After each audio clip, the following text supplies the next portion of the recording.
Bom dia a todos, bom dia a todas.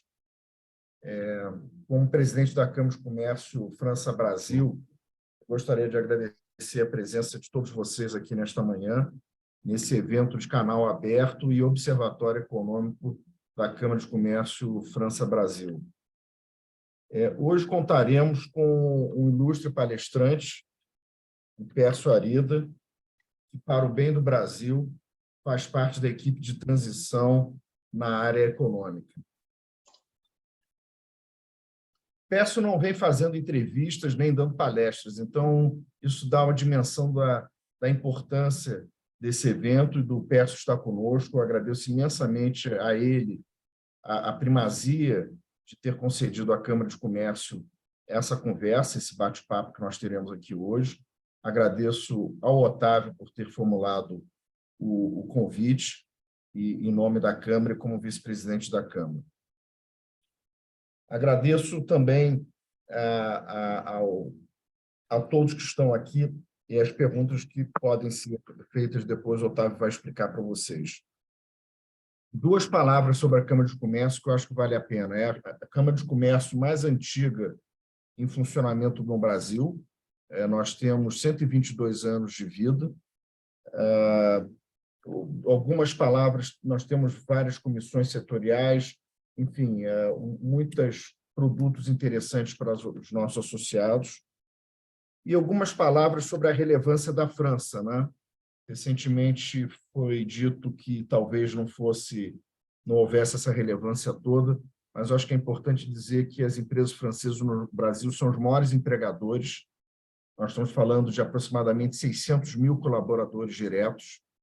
Nós temos que também informar que o investimento de empresas francesas direto no Brasil é o terceiro maior em estoque, bem maior até do que o investimento em estoque feito à China, que é bem interessante. Todas as empresas que compõem o índice da Bolsa de Valores de Paris, o CAC 40, estão presentes no Brasil, além de empresas fintechs, empresas digitais, vários unicórnios franceses no Brasil também. E sem mencionar também, que eu acho que vale a pena, que as empresas francesas são as maiores pagadores de impostos no Brasil. Portanto, mostra a relevância das empresas aqui no nosso país e, evidentemente, de uma forma geral, a União Europeia também é o maior parceiro comercial do Brasil, falando um pouco da Europa. Então, sem mais tirar o tempo aqui, que nós teremos o Pércio conosco por aproximadamente 1 hora, eu passo a palavra para o Otávio, que vai fazer a mediação do evento, para que nós comecemos, então, agora o nosso bate-papo. Obrigado, Pércio, pela presença, e, Otávio, a sua palavra é sua. Obrigado, Pedro Antônio, nosso presidente da Câmara de Comércio França-Brasil. É um privilégio nós termos aqui o Pércio. O Pércio é um grande amigo de longa data, querido, que generosamente aceitou o nosso convite. Eu só tenho palavras bonitas para falar do Pércio, é das pessoas mais construtivas que eu conheço na vida e um democrata raiz, né, como demonstrou recentemente. Então, eu queria dizer que o Pércio, todo mundo sabe, foi presidente do BNDES, presidente do Banco Central, foi um dos formuladores do Plano Real, uma pessoa de imensa reputação e credibilidade, que vai conversar com a gente um pouco sobre a visão que ele tem do mundo e um pouco de Brasil também. Claro, compreendendo as limitações do momento, né? Afinal de contas, o Pércio foi nomeado ontem formalmente para a equipe de transição e é compreensível que ele se restrinja em relação a alguns temas, né? Então, o nosso encontro vai durar no máximo 1 hora, 1h05 no máximo, e nós vamos conversar com o Pércio, e as pessoas que quiserem fazer alguma pergunta, coloquem no Q&A. Eu vou verificar a possibilidade de fazer algumas, mas aquelas que não puderem ser respondidas, nós encaminharemos depois ao Pércio. Então, o Pércio vai nos falar por 20 minutos, 25, e depois a gente vai conversar com ele aqui. Pércio, a palavra é sua, seja bem-vindo. Muito obrigado. Pedro Antônio, pelas suas palavras. Muito obrigado, Octávio de Barros, amigo de longa data, amigo querido de longa data. É um prazer estar novamente com vocês aqui na Câmara de Comércio França-Brasil. Já tivemos uma vez presencialmente, essa vez é online. Muito bom dia a todos vocês que estão aqui me escutando. Eu quero fazer antes um aviso para evitar frustrações, né? Dada a minha posição atual, eu não estou em condição de conversar sobre como vai funcionar a equipe de transição, qual é o próximo ministro, sobre o tamanho do waiver, que até é um termo meio equivocado, né? Porque muito do que se está falando são aumentos de gastos permanentes, não temporários, mas eu não estou em condição de falar sobre isso, não? Sobre a formação do futuro governo, etc. Então, a minha ideia aqui é aproveitar esse tempo, comentar um pouco do cenário internacional, implicações desse cenário internacional para o nosso escopo de políticas públicas no ano que vem, né? Depois disso, o Octávio conduzirá as perguntas e, como sempre, eu acho que o momento de perguntas e respostas é muitas vezes o mais interessante deles, mais interessante momento da palestra, melhor dizendo, né? Bem, vou começar com o mundo e dividir o mundo em 3 blocos aqui. O bloco China, um bloco Estados Unidos e um bloco Comunidade Europeia, né? Agora sem a Grã-Bretanha, como todos vocês sabem. China, o mercado tem ficado muito entusiasmado com a ideia de que as restrições Covid devem ser abrandadas e a China iniciará um processo de recuperação econômica. A China é aproximadamente 15% ou 20% da economia mundial, depende com o critério que se usa para fazer o PPP, comparação entre países, mas como é o polo de mais crescimento, sempre foi a sua importância na margem, sempre foi maior do que a importância que ela tem, digamos assim, na pura simples comparação com o tamanho de outras economias do mundo. Uma recuperação da economia chinesa certamente seria benéfica para commodities, seria benéfica para ações no mundo todo. E nós vimos recentemente esse entusiasmo de mercado, aparece na Bolsa de Hong Kong, aparece em vários sinais de reativação de crédito e assim por diante. No entanto, não tem nada efetivo na China, pelo contrário, praticamente 25% da população está sob alguma forma de restrição associada ao Covid hoje. Então, embora exista uma expectativa de mercado de uma recuperação chinesa, o que nós estamos vendo é exatamente só isso, a expectativa de mercado. Não é claramente uma mudança de postura no governo chinês. O que tem de concreto na postura do governo chinês é a notícia de um acordo que a China teria feito com a Pfizer, com a BioNTech Pfizer, né? Isso elevou o preço das ações da Pfizer, de rebate elevou o preço das ações da Moderna também, e é um acordo que sugere que a China, em algum grau, em algum momento, vai começar a usar vacinas ocidentais para sair dessa armadilha da política de Covid-0, né? Sem uma vacinação apropriada. Então, existe um elemento concreto nessa expectativa, que eu acho que é o acordo, mais que mais nada, mas, por enquanto, não vimos sinais de um relaxamento na política de Covid-0. O acordo comercial com a Pfizer é onde existe a esperança. Estados Unidos tem uma enorme incerteza em relação às midterm elections, a chamada onda vermelha que se imaginava, a onda republicana, se revelou mais fraca do que o antecipado. De novo, é um fenômeno curioso, né, da dificuldade das pesquisas de opinião de detectarem movimentos do eleitorado no último momento, né, na semana que antecede a eleição. Mas a eleição tem um significado importante. Se os republicanos, de fato, conseguirem controle do Congresso, possivelmente optarão por uma política fiscal mais contracionista, né, nos Estados Unidos, o que faria com que o Federal Reserve não tivesse que subir tanto a taxa de juros. Eu vou antecipar um pouco a minha visão sobre o Federal Reserve, que está claramente numa trajetória altista de taxa de juros. Ao contrário da expectativa de mercado e de boa parte dos analistas, eu acho muito difícil eliminar uma inflação que está com core inflation de 6,5%, com taxas de juros da ordem de 5%, que é onde está, digamos, o máximo, a mais alta previsão da taxa do Fed Funds Today, hoje, né? Desculpe. Nós precisaremos, de fato, de uma taxa de juros mais alta nos Estados Unidos, na minha visão, para, de fato, combater uma inflação que hoje é primordialmente uma inflação de demanda, né? O aumento da taxa de juros do Fed deu efeitos. Tivemos quedas de 20% do S&P ao longo do ano. A taxa, vamos lembrar, um ano atrás, a taxa de 10 anos estava em 2,8, né? Hoje está em 4,2, quer dizer, é uma subida importante. Em 10 anos, claramente, está corrigindo o efeito daquela política fiscal monetária excessivamente expansionista anunciada em Jackson Hole há uns 2 anos atrás. Mas, a meu ver, ainda é insuficiente. O motivo pelo qual essa visão, se é suficiente ou não é suficiente, importa, é que, se de fato o FED tiver razão e nós tivermos um soft landing, digamos assim, um pequeno impacto recessivo nos Estados Unidos, para o Brasil é uma excelente notícia, não? É uma notícia boa para as bolsas, é uma notícia boa para a taxa de juros e assim por diante. Por outro lado, se eu tiver razão, imaginar que o Fed Funds tem que ir para volta de 6% para combater efetivamente a inflação, claramente isso é um cenário ruim para o Brasil. Ruim para o Brasil em várias medidas. Primeiro, que derruba preço de commodities.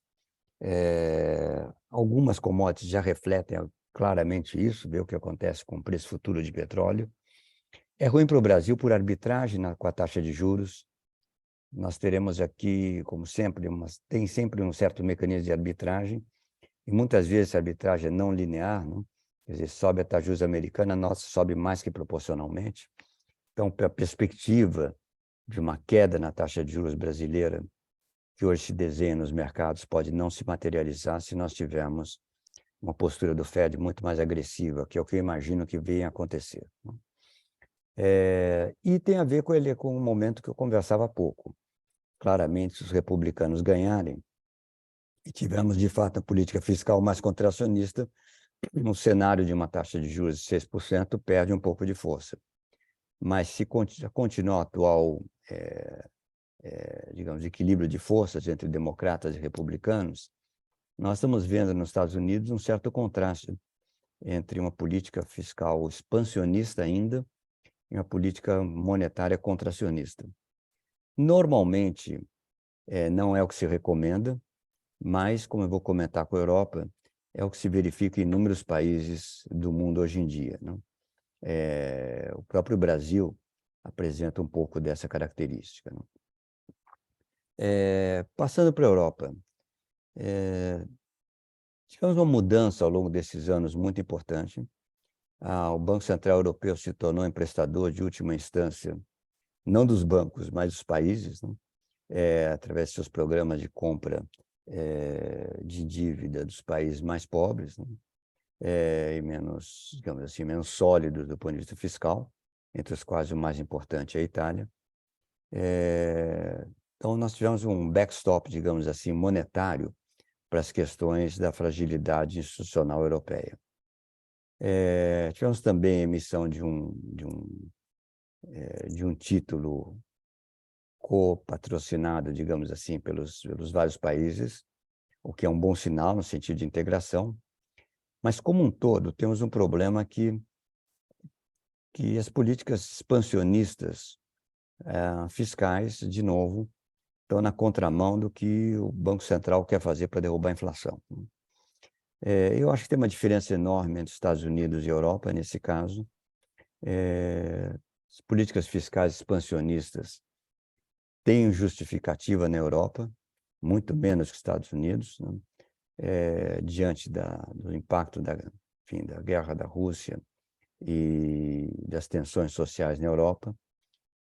Eu penso que,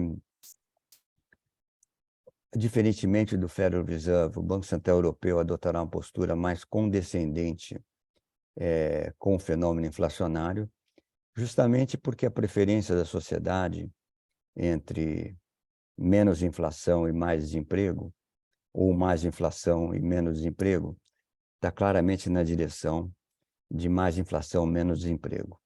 Não é que claramente a inflação não incomode, a inflação certamente incomoda, mas eu não vejo disposição na Europa para fazer uma política fiscal contracionista, ainda mais com os problemas de energia derivados da guerra da Ucrânia. Se eu estiver correto nesse meu cenário base, podemos talvez imaginar alguma recuperação da China, é possível, mas o grande desafio está nas taxas de juros norte-americanas, né? É o grande desafio para o Brasil. Hoje temos um sinal que a taxa de juros, da curva da taxa de juros está invertida, que é um sinal que se espera alguma recessão à frente. Nós temos a taxa terminal do Fed Funds acima da taxa de 10 anos,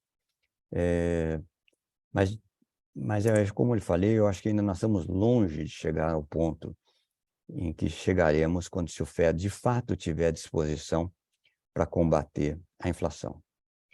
Períodos feito nosso tem paralelo com o que aconteceu pós-Segunda Guerra Mundial, onde houve um choque de oferta inicial, uma economia de paz, uma enorme dificuldade para transformar, na frase famosa do Samuelson, transformar a produção de tanques em manteiga, né? Então, você teve desajuste de oferta. Nós tivemos também, naquele período,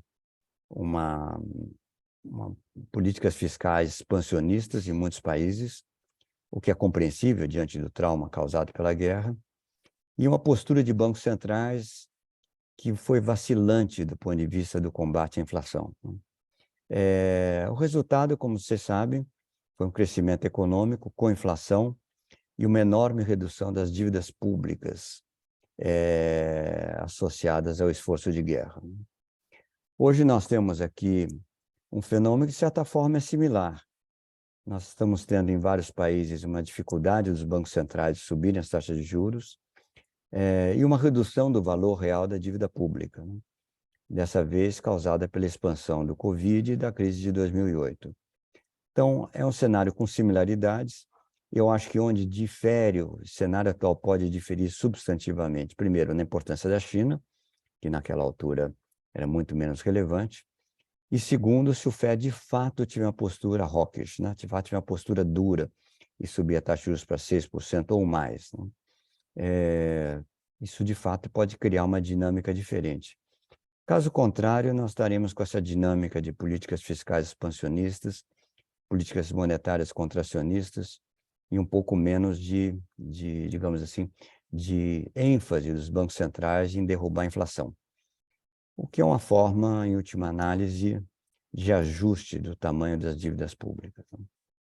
No Brasil, essa forma não vale, porque a dívida toda, a chamada dívida pré-fixada, já embute expectativa de inflação, e boa parte da dívida ou está ligada às LFTs ou está nas Bs, né? Então, o efeito da inflação, do ponto de vista de redução do tamanho do estoque de dívida, é muito menor. Motivo pelo qual as nossas preocupações sobre estoque de dívida são naturalmente maiores do que aquelas de outros países. Dito isso, Octávio, vamos partir para perguntas aqui sobre temas que você certamente saberá discernir. Não, certamente. Obrigado, Pécio. Ótimo sobrevoo que você deu sobre o cenário global. É bastante útil. E ainda restringindo inicialmente nessa questão mais global, eu queria que você refletisse conosco duas questões, antes de eu eventualmente entrar em algum ponto aqui do Brasil. Como é que você vê a possibilidade de uma certa normalização das relações internacionais do Brasil, tendo em vista que o Brasil, nos últimos anos, acabou se tornando um pouco isolado, né, do mundo em várias dimensões? E se você vê alguma possibilidade de que nós possamos avançar em acordos com a União Europeia, é um tema aqui muito caro à Câmara de Comércio França-Brasil, e também se o tema do meio ambiente, essa nova abordagem que muito possivelmente o Brasil venha a oferecer ao mundo em relação a essa questão ambiental, se isso pode favorecer uma melhor imagem do Brasil e também a atração de investimentos sustentáveis no país. Essa é a primeira abordagem, depois a gente continua. Bom, o acordo com a União Europeia foi negociado durante tanto tempo que ele praticamente já nasceu velho, né? Ele está aquém do acordo que o Brasil precisaria. O Brasil precisa se integrar ao mundo, né? E o nosso futuro é o futuro da integração, através de uma abertura da economia brasileira, né? O que envolve mais exportações e mais importações do mundo. Mas, dito isso, que já um acordo nasceu velho, o fato é o seguinte, ele já está pronto para ser assinado, né? Então, nessa altura, é melhor fazer o acordo com a Mercosul, com a União Europeia e, se possível, entrar na OECD, do que tentar renegociar um acordo nessa altura, né? Então, ele já nasceu velho, mas é melhor do que o status quo atual, né? Então, acho que claramente o caminho do Brasil tem que ser um caminho de acordos. A entrada na OECD seria muito bem-vinda para o Brasil, do ponto de vista, inclusive, das restrições que a OECD coloca sobre políticas protecionistas. Eu acho que o caminho do Brasil, como o caminho de toda a economia emergente, é o caminho da integração com o mundo. Não há economia emergente que tenha crescido de forma substantiva sem ser uma economia muito aberta ao comércio internacional. Mas, do ponto de vista de agenda ambiental, a saída do governo Bolsonaro certamente renova, enfim, renova a esperança de uma boa agenda ambiental aqui no Brasil. O Brasil é abençoado pelos deuses, né? Tem uma energia limpa, hidroelétrica, mas o Brasil tem tudo para se transformar na vanguarda, na verdade, da preservação da natureza. E eu digo isso com relação a não só à Amazônia, mas como também ao uso de fontes menos poluentes, né? Nós temos gás, temos energia eólica, cujo preço cai enormemente. O Brasil tem um potencial para liderar o mundo nessa trajetória em direção a uma sustentabilidade ambiental. Parece um pouco de ufanismo da minha parte falar que o Brasil tem potencial para liderar o mundo, mas realmente tem. Como exemplo, eu consigo ver o Brasil sendo o país com a energia mais limpa do mundo, num horizonte realmente relativamente curto. Essa seria uma enorme contribuição nossa para a humanidade e para nós mesmos, evidente, e certamente ajudaria muito, Otávio, na atração de fluxos de capitais para o Brasil. Hoje temos investidores que dão peso ao chamado ESG, muito grande, investidores que se afastaram, simplesmente deixaram de considerar o Brasil como opção de investimento. O Brasil tem hoje uma condição única, né? A China é dificilmente um lugar onde ainda mais se possa investir, ainda mais com essa escalada de tensão, essa pré-Guerra Fria, digamos assim, entre China e Estados Unidos. A Rússia, evidente, por razões óbvias também, não é um país que se possa investir. A Índia é um país com forte potencial de crescimento ainda, tem uma alta performance, digamos, na última década, mas é um país com barreiras burocráticas para a entrada de capitais substantivas. E o que nós temos aqui no Brasil pertence ao mundo ocidental, as barreiras para a entrada são relativamente pequenas, poderiam ser muito menores, mas são relativamente pequenas. Temos um potencial de atração de capitais muito grande. Aproveito aqui para comentar, eu olhei rapidamente o chat, tem uma pergunta aqui eu vi que tem duas perguntas aqui, uma do Arno Maia, meu amigo Arno, que pergunta sobre se a subida da taxa de juros americana a níveis acima do que está sendo previstos prejudicaria o fluxo de capitais para países emergentes. A resposta é sim. Esse é um dos motivos de arbitragem, né, de taxa de juros doméstica e internacional, mas a resposta, infelizmente, é sim. E nesse sentido, eu devo dizer para você, Arno, que eu espero que eu esteja errado nessa minha visão do Fed, né? Tem uma outra pergunta aqui também sobre Banco Central independente, se eu vejo alguma reversão na independência do Banco Central.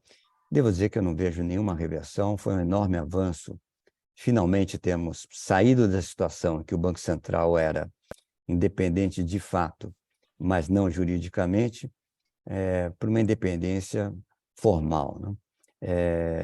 Eu acho que o Banco Central está, inclusive, fazendo um ótimo trabalho no sentido de aumentar a competitividade dentro do setor financeiro, né?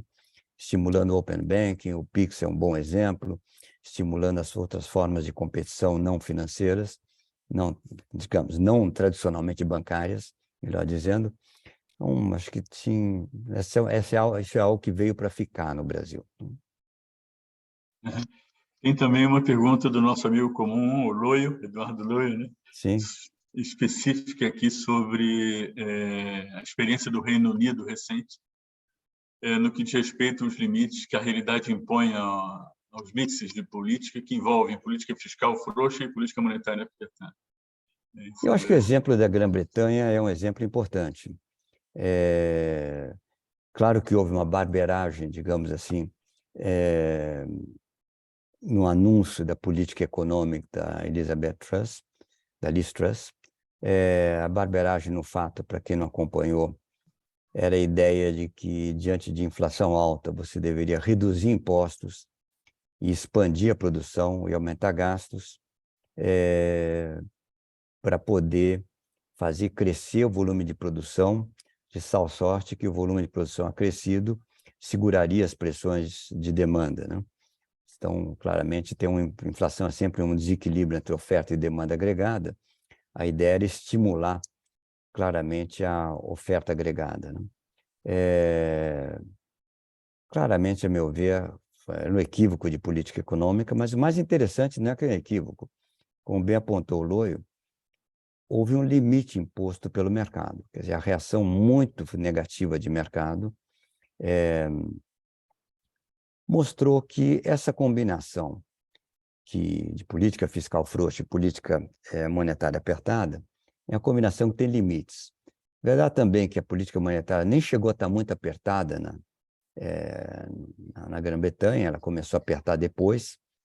Verdade também que, como sempre acontece nas épocas de crise, a crise surge de um lado imprevisto, no caso foram os fundos de pensão ingleses, mas como um todo, ela mostra que é preciso tomar muito cuidado na largada, né?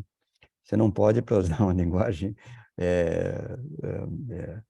esportiva, não pode queimar a largada, né? Você não pode começar com algo que seja percebido como desastroso, como mau caminho do ponto de vista de política econômica, né? Então, a Inglaterra nos faz um alerta para não queimar a largada, né? No Brasil, nós estamos vindo de uma política fiscal longe de ser contracionista, temos um teto de gastos que tem sido furado todos os anos, então a preocupação é maior ainda agora, no sentido de não correr o risco de um novo governo enfrentar o que se passou na Grã-Bretanha, né? Então, boa pergunta, que é um alerta, o que aconteceu na Grã-Bretanha é um alerta importante para todos nós aqui no Brasil. Muito bom. Pércio, em que pesem os desafios que são colocados aí do cenário externo para o Brasil, a gente tem que reconhecer também que o Banco Central do Brasil, assim como o Banco Central de outros países emergentes, esses bancos centrais saíram na frente no combate à inflação. O caso do Brasil é emblemático, né? E há uma sinalização, como você mesmo mencionou, de que a inflação vai convergir para a meta, mais próxima do teto da meta no ano que vem, e que as taxas de juros também vão cair. Quer dizer, essa intuição deve se realizar, na minha visão. Você concorda que esse é um aspecto positivo diante de tantos desafios que nós temos para 2023? Esse é algo positivo no sentido de que as dificuldades seriam muito maiores se nós tivéssemos, além de todos os desafios, enfrentar uma inflação ainda muito pressionada. Não, sem dúvida. Primeiro, mostra uma vez mais as virtudes de um Banco Central que está atento ao problema inflacionário, né? O que aconteceu nos Estados Unidos com a chamada novo enquadramento da política monetária, que foi anunciado em Jackson Hole, a ideia de que a inflação deveria subir tanto que não corresse nenhum risco de cair abaixo do mínimo, digamos assim, abaixo de zero. Bom, acabou que subiu muito isso e muito mais, né? Então, claramente foi um erro de perspectiva ou de posicionamento dos bancos centrais, particularmente do norte-americano, mas outros bancos, o Banco Central Europeu, o Banco Central Inglês, repetiram o mesmo erro, né? No nosso caso, nós fomos, a América Latina toda foi mais agressiva na administração da política monetária, até mesmo porque o fenômeno de inflação é muito mais presente aqui, historicamente, na América Latina, do que no mundo desenvolvido, né? Estaríamos numa situação muito pior se o Banco Central tivesse tardado em subir a taxa de juros, né? Quanto à queda na taxa de juros no futuro, que já está projetada pelo mercado, parece uma queda razoável, mas temos que sempre olhar que depende também da execução da política fiscal no Brasil, né, de uma política fiscal responsável no Brasil, e também da taxa de juros norte-americana. Então, tem dois, digamos assim, senões ou preocupações que podem afetar o comportamento da taxa de juros mais à frente. Uhum. Interessante. Pércio, um dos temas que a gente poderia usar também uma metáfora futebolística, no caso, tem uma bola quicando na área, pronta para ser chutada para o gol aqui no Brasil, que seria a reforma tributária, nos moldes que vem sendo ventilada e proposta, já com muita, bem amadurecida, né, pelo CESIF, pelo Bernard Rapie. A sua intuição, não sua previsão, a sua intuição é que isso possa prosperar logo na largada do próximo governo? Eu falo, essa minha pergunta, só um minutinho, essa pergunta vem contextualizada por uma análise do Sérgio Abranches e do Bruno Caraza, que sugerem que o novo governo não terá dificuldades no Congresso. Eles vaticinam que o novo governo não terá dificuldade no Congresso, não que vá ter uma ampla maioria, mas que terá maioria suficiente para os grandes temas. Então, nesse sentido, a reforma tributária. Olha, como falei, a minha especialidade não é análise política como tal, né? E quem sou eu para discutir aqui com o Sérgio Abrantes e o Bruno Caraza? Se eles estão falando, deve ser verdade. Espero que seja. Mas eu noto o seguinte, a reforma tributária é um tema amplo. E tem basicamente duas vertentes. Tem uma vertente que é aumentar ganhos de produtividade na economia, que é uma vertente importante, que é essa que está no IVA, né? Na proposta do IVA. E tem uma outra vertente, que é a vertente de, digamos, contribuir para uma menor desigualdade social, né? É o que se ficou associado a taxar mais os ricos, esse tipo de coisa. A vertente de diminuir a desigualdade social está longe de ter uma vertente sobre a qual tem acordo no Brasil, né? Haja visto as várias tentativas que nós já tivemos de terminar com fundos exclusivos que nunca terminaram, né? Então, mostra a dificuldade de avançar nessa linha. Em compensação, a reforma do IVA parece uma reforma já muito mais amadurecida. Ela consta, se não me falha a memória, até do programa do PT. E deve ser, segundo o próprio vice-presidente falou já publicamente, ela deve ser uma prioridade do próximo governo. Isso é uma ótima notícia. É claro que, como sempre, o diabo mora nos detalhes, né? Então, por exemplo, vai implementar por quanto tempo? É uma reforma neutra do ponto de vista ela não busca afetar incentivos, nem subsídios ou chamados gastos tributários. Então, ela tem algumas limitações. Vai ter que comportar exceções, caso mais óbvio é da Zona Franca de Manaus, né? Que tem isenções de impostos que, deixando de existir, simplesmente perde sua vantagem competitiva, né? E alguma solução terá que ser dada para a situação na Zona Franca. Mas, dito isso, mesmo considerando soluções ad hoc necessárias para aprovar a medida aqui e ali, eu acho que a medida seria um enorme avanço. Vamos lembrar que estamos falando aqui de um prazo de 10 anos, né, também, né? Então, é um enorme avanço, mas, digamos assim, ao longo do tempo, né? Mas a ideia é você criar o IVA e reduzindo os outros impostos, calibrando para a arrecadação ficar mais ou menos constante, e ao longo de 10 anos você teria só, digamos, só o IVA, sem essa parafernália de impostos de intermediação. Facilitaria muito o ganho de produtividade no Brasil. Muito da discussão sobre reindustrialização, na verdade, se resolve com uma estrutura tributária mais eficiente. Eu acho que esse avanço, digamos assim, está na mesa. Eu espero que ele vá acontecer. O outro avanço da parte de redução de disparidades sociais, etc., aí é um tema mais complexo, né? Sobre o qual não há consenso, né? Também tem outras dimensões de reforma tributária, como a necessidade de diminuir os encargos em folha para estimular emprego, enfim, tem vários outros aspectos do que a gente chama reforma tributária ampla, sobre as quais ainda não há consenso. Mas a reforma do IVA, eu acho que há consenso, ela já poderia ter sido aprovada, ela não foi aprovada por causa da oposição pessoal do ministro Paulo Guedes, que não gosta da reforma, preferia uma outra reforma, não sei exatamente qual, mas preferia uma outra reforma. Mas, de toda forma, eu acho que hoje a gente está em condição de avançar isso, sem dúvida. Pércio, ainda dando sequência a algumas perguntas, em suma aqui, você, obviamente, concordaria que da necessidade de a volta da recorrente agenda inconclusa, né, da eficiência do Estado, né? Isso realmente, acho que ninguém discordaria disso. Mas, ao mesmo tempo, a gente sabe que o Brasil, no conceito dos países relevantes economicamente, é o país mais desigual do mundo. Então, a agenda da eficiência do Estado, ela é crucial, fundamental, mas está mais do que claro, pelo menos para mim e para muita gente, que não é necessária, mas não é suficiente para lidar com a agenda que se tornou protagônica no Brasil, que é a agenda da inclusão social.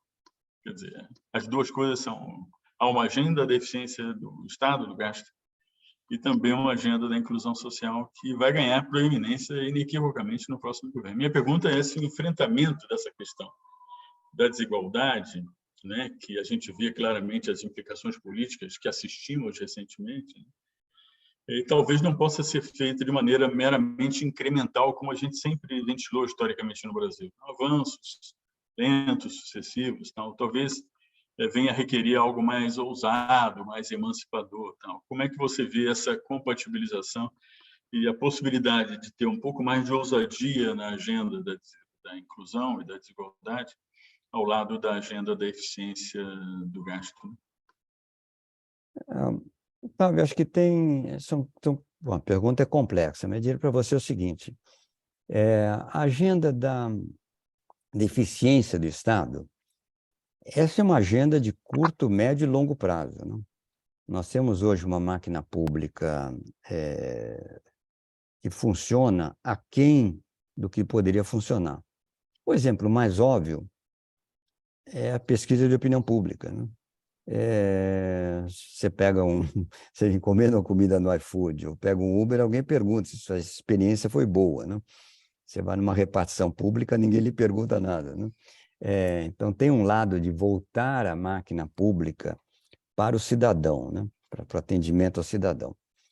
Tem um aspecto importantíssimo, que é a adoção da prática de inúmeros países, que é chamada spending reviews, né? O Brasil gasta, faz programas, gasta, e a pergunta que sempre fica é o seguinte: está dando certo o programa? Justifica esse aumento de gastos?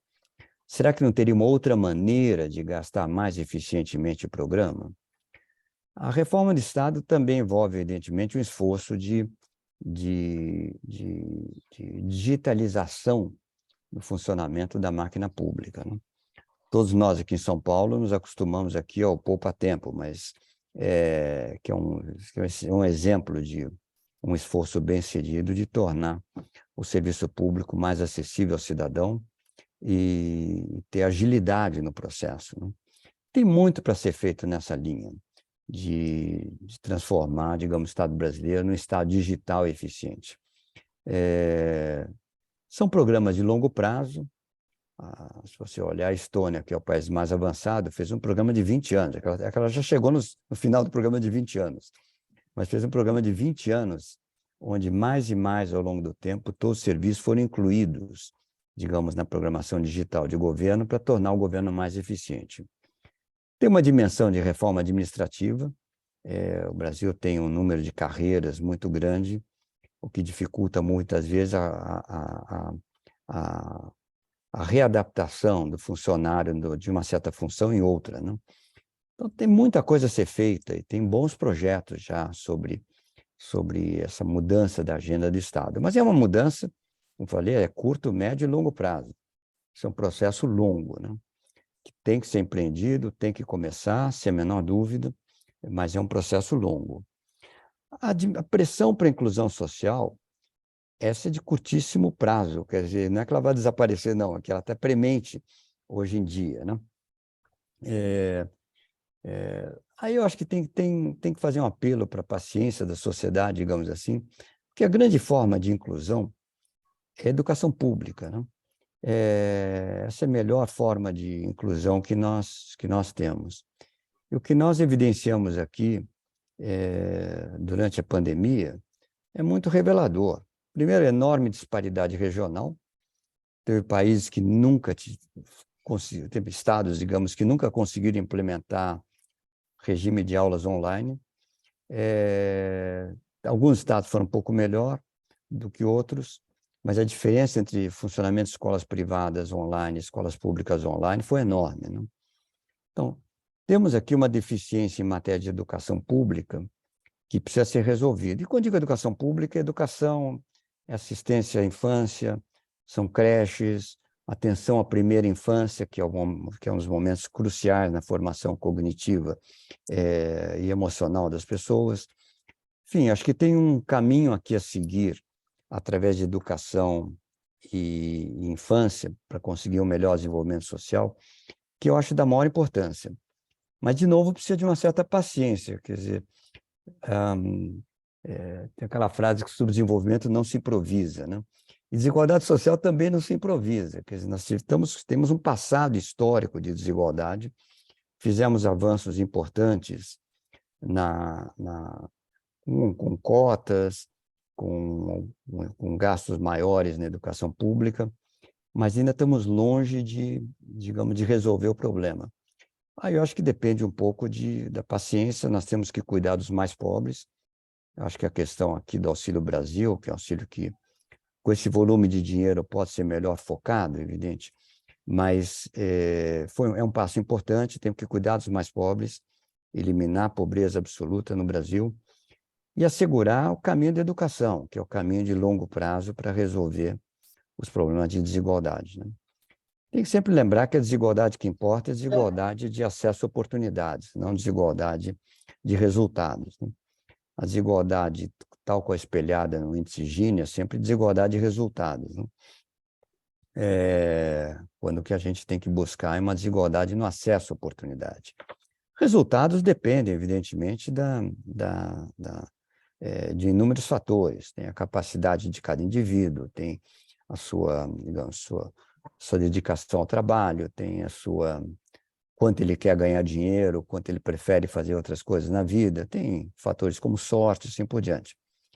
Mas o crítico é que todos têm uma igualdade na condição de partida, né?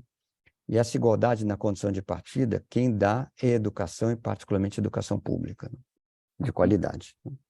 Mas, ao mesmo tempo, você concorda que há uma dimensão emergencial muito grande, Não, eu que acho é que as há uma políticas de renda, que precisam, no Brasil particularmente, talvez venham a ser necessárias durante um bom tempo, né?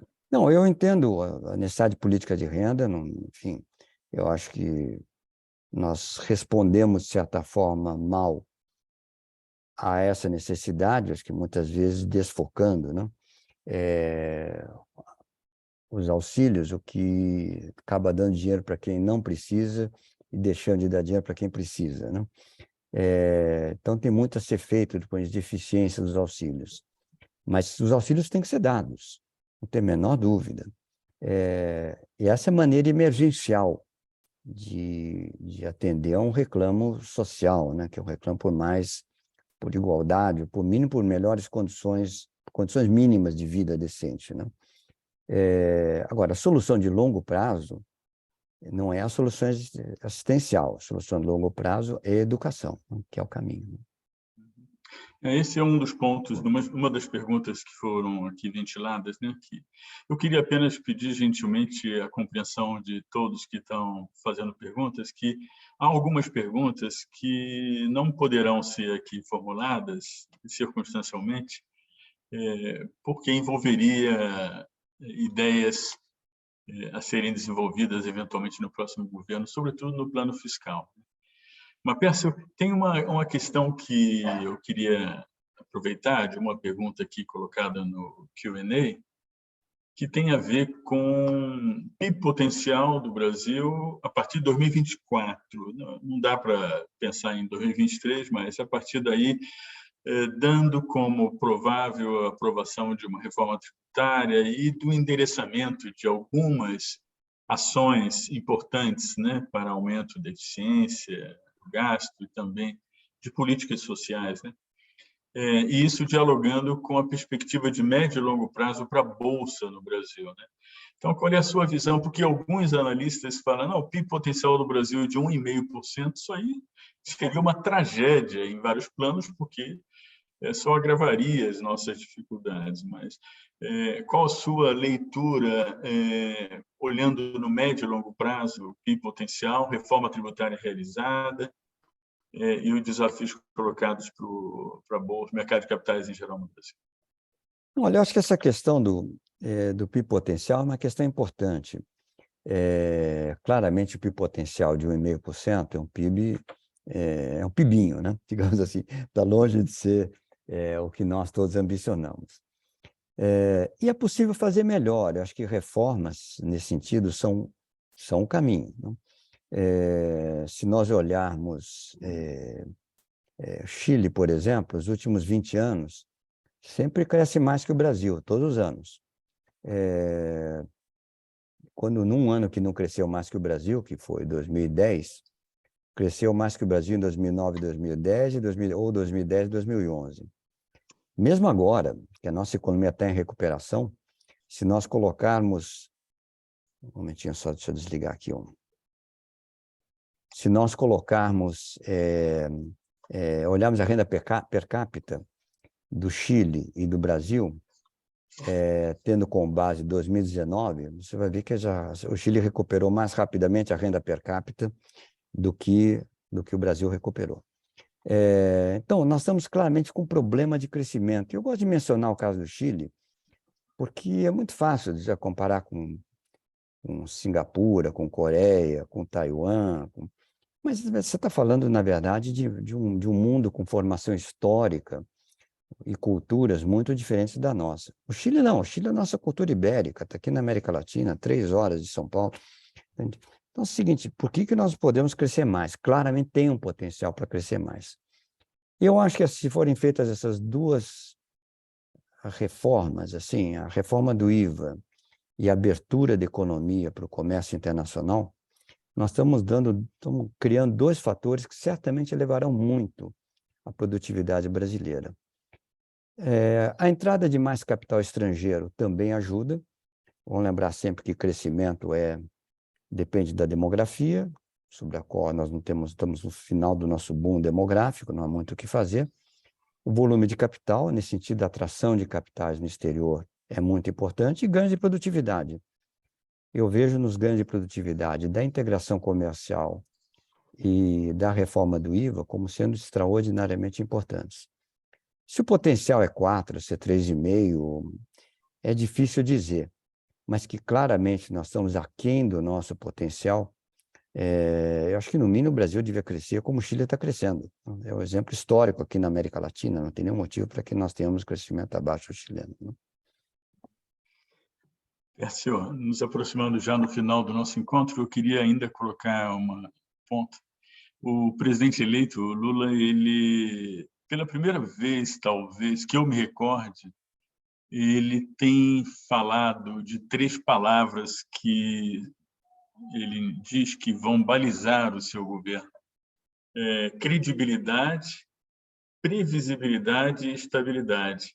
Eu já ouvi ele falando isso umas 10 vezes. É uma mudança atitudinal, na minha visão, clara em relação à retórica dos governos precedentes. Não que não houvesse preocupação com essa questão da credibilidade, da previsibilidade, mas você concordaria que se esses pilares vierem, de fato, a se consolidar em várias políticas públicas, isso poderia ser um grande passo para o país? Sem dúvida alguma. Eu acho que assim, essa formulação, a formulação lapidar, uma formulação feliz, espero que seja norma para a administração pública como um todo, não? Você ter políticas críveis, políticas previsíveis, que ofereçam garantia aos investidores, é exatamente o que nós precisamos para estimular investimento, não? No Brasil, não? Eu gosto muito dessa formulação, e, de novo, a importância da fala do presidente, né? Nosso sistema presidencialista, o presidente tem um papel. Quando o presidente se pronuncia, tem que ser uma norma implícita de condução da administração pública, né? Vimos isso desastradamente no governo Bolsonaro, e espero que vejamos isso agora positivamente em outra perspectiva. E essa formulação, com esses 3 pilares, é exatamente tudo que nós precisamos, né? Sem dúvida alguma, com formulação presidencial, né? Pércio, eu já bastante experiente, né, macroeconomista há várias décadas, eu já vi todos os filmes, né? Vários filmes. Você também. De qualquer forma, eu espero não estar equivocado em afirmar, eu quero ver se você concorda, que não se fazem mais ansiedades como antigamente. Sim, sim. É impressionante como mudou. Quer dizer, hoje há um grau de volatilidade que é normal nos mercados, em função de algumas medidas, mas não temos mais presente no Brasil, talvez em outros países também, o mesmo grau de ansiedade, de tensão, até porque talvez haja um amadurecimento, né? Em vários planos, o plano macro, em suma, boas práticas também ganhando. Você compartilha dessa visão de que... Não, eu compartilho, sem dúvida. Nós tivemos... O que aconteceu no Brasil é que os mais jovens não viveram, né? Mas as coisas que aconteceram no Brasil são difíceis de acreditar. Quando você lê, até em livros é difícil de acreditar, né? Como o confisco da poupança, talvez tivesse sido a último grande exemplo disso, né? Isso suscita uma ansiedade natural, que uma vez que acontece um trauma desse tipo, as pessoas ficam naturalmente preocupadas depois. Eu acho que há hoje uma preocupação enorme por estabilidade. Acho que a política monetária tem contribuído muito fortemente para isso. Quer dizer, quando você tem câmbio flutuante ao invés de câmbio fixo, naturalmente diminui a ansiedade. Claro que o dólar sobe ou cai, mas você não tem aquela ansiedade da ruptura cambial, né? Da mesma forma, as taxas de juros, elas aumentam lentamente ou se reduzem lentamente, que é uma forma de você diminuir a volatilidade de mercados. Então, eu acho que assim, tem tido um esforço e um amadurecimento da sociedade que, no sentido de assegurar um quadro institucional mais previsível, né? Então, obviamente, reprimir volatilidade nunca é bom. Tem uma volatilidade natural de mercados, é o que é, né? Quando você tenta reprimir volatilidade, reprime num lugar, ela reaparece em outro, né? Como a gente sabe. Mas uma coisa é reprimir volatilidade, outra coisa é fazer políticas econômicas que sejam previsíveis, né? Eu acho que assim, a previsibilidade, que é um dos temas, um dos pilares do futuro governo, tem um papel a cumprir muito importante na nossa economia. A volatilidade tem que ser volatilidade natural de mercados, não a volatilidade artificial causada por inconsistência de política econômica. Pércio, então, caminhando realmente para o desfecho do nosso encontro, considerando que há um número muito significativo de perguntas, estamos com 310 pessoas participando aqui, assistindo, é um número bastante grande. Se você pudesse transmitir, ainda que de uma maneira mais ampla, a sua visão sobre o cenário fiscal que nós temos pela frente aí para os próximos anos, né? O curto e médio prazo, assim, de uma forma geral. Tá? Antes de eu fazer uma última pergunta. Olha, posso te responder francamente, eu prefiro pular essa pergunta, por um motivo. Eu posso dizer a minha visão, mas se eu venho falando da minha visão, tem que dizer o que pode acontecer diferente da minha visão, né? Ao menos implícito nisso. Então, não me sinto confortável aqui, Otávio, para comentar sobre esse aspecto. Não, eu fiz a pergunta por dever de ofício, porque Claro, são não, eu tantas... imagino que seja a curiosidade de muitos dos que estão nos assistindo aqui. Né? Eu era obrigado a fazer essa pergunta, senão iam me matar depois. Né? Tá bom. Mas, Pércio, eu queria, antes de passar a palavra para o nosso presidente fazer o encerramento, eu queria te dizer que hoje eu tuitei uma pequena frase e eu vou ler aqui para vocês. Assim, evidente que ninguém sabe quem será o próximo ministro da Fazenda, mas algo eu sei. Quanto maior a credibilidade e a reputação do nome escolhido junto aos atores econômicos, maior será o espaço e a flexibilização fiscal possível para lidar com as demandas e expectativas do governo que começará em 1º de janeiro. Essa questão reputacional e de credibilidade, como o próprio presidente, acho que, de certa forma, mencionou, eu acho que isso é aquilo que vai conferir graus de liberdade maiores para a ação das políticas públicas. Então, eu queria apenas registrar esse comentário meu, essa minha crença, né? Então, antes de passar para o presidente, suas considerações finais, Pércio. Olha, basicamente eu queria agradecer a todos a oportunidade de estar aqui com vocês. Muito obrigado, Otávio, pelas perguntas, pela intermediação. Pedir desculpas novamente por ter frustrado talvez alguns de vocês que esperavam, enfim, respostas aos temas mais candentes do momento, né? Sobre equipe de transição, tamanho do programa fiscal e assim por diante. Mas dizer que tenho hoje uma esperança que nós consigamos finalmente sair desse, digamos, desse atoleiro do baixo crescimento e criar as bases para um crescimento mais sustentado e mais elevado para frente. Mas muito obrigado, Otávio, muito obrigado, Pedro Antônio, pela gentileza aqui do convite. Foi um prazer participar. Pedro Antônio, a palavra é sua.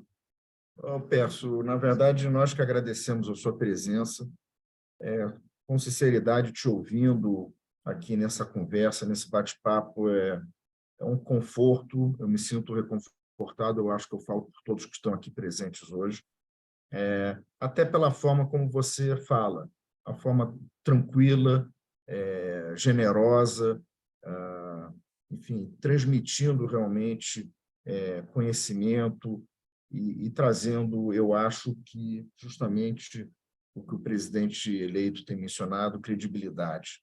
Eu acho que o país precisa muito disso. Eu retive dois pontos que eu considero importantes salientar. Eu acho que isso tem um alinhamento muito grande. Enfim, eu trabalho com muitas empresas na minha vida profissional. Eu acho que, de fato, a reforma do IVA que você enfatizou, na minha visão, é imperiosa, ela é imperativa. Realmente, fico feliz de ouvir que realmente está maduro. Eu estive muito, até junto com o Otávio, com o Bernard Rabi, trabalhamos bastante aquela questão toda da PEC 45, que está hoje no Congresso. Tem a PEC 100, evidente, também, enfim. Mas concordo com você que a reforma do IVA é algo extremamente relevante para nós e também que faz parte, inclusive, do meu outro chapéu, que é ser presidente da Câmara de Comércio, é a abertura da economia, né? Esse isolacionismo que aconteceu nos últimos anos não foi muito bom e, de fato, eu acho que a abertura da economia, acordo União Europeia-Mercosul, como você mencionou, eu acho que tudo bem, ele pode nascer velho, mas ele está aí, por que não avançarmos rapidamente? Eu acho que isso insere o Brasil mais rapidamente no cenário internacional.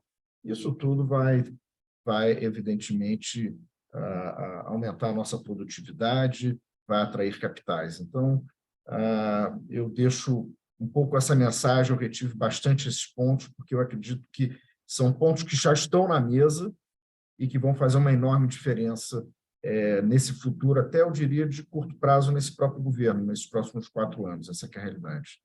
Eu queria agradecer imensamente a todos que participaram hoje, mais de 300 participantes.